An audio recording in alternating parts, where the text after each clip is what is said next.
It was the half-finished tasks that made the breath catch in my throat. A hand-painted Christmas card with Santa's sleigh and reindeer flying over the chimney tops. Poor Rudolph eternally in wait for his little watercolour nose. Mum had always made her own more magical and whimsical than any you could buy. My fingers shook as I held the card in my hand, my throat tight. Seeing this, it's little wonder I became a children's book illustrator. I put it on top of the pile so that later I could paint in Santa's missing guiding light.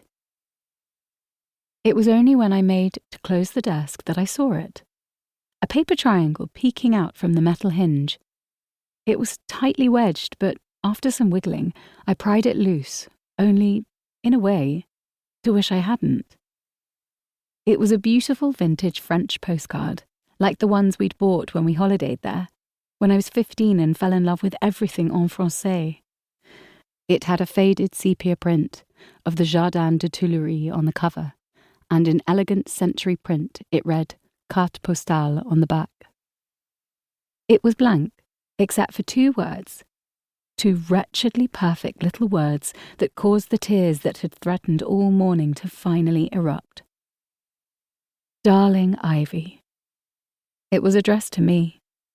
I didn't know which was worse, the unexpected blow of being called Darling Ivy one last time, finding out that she'd had this last unexpected gift waiting for me all along, or that she'd never finish it. I suppose it was a combination of all three. 3 velvet-tipped daggers that impaled my heart. I placed it in the box together with the unfinished Christmas card and sobbed, as I hadn't allowed myself to for years.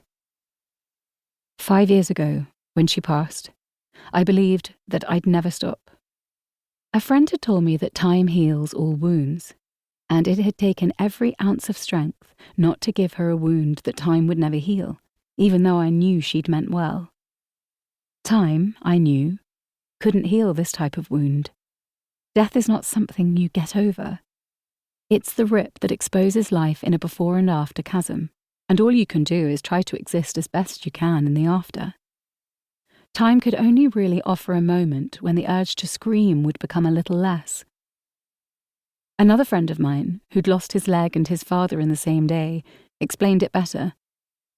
He'd said that it was a loss that every day you manage and some days are better than others. That seemed fair. He'd said that death for him was like the loss of the limb, as even on those good days you were living in the shadow of what you had lost. It wasn't something you recovered from completely, no matter how many people, yourself included, pretended otherwise. Somehow that helped, and I'd gotten used to living with it, which I suppose was what he meant. The desk wasn't heavy, such a substantial part of my childhood.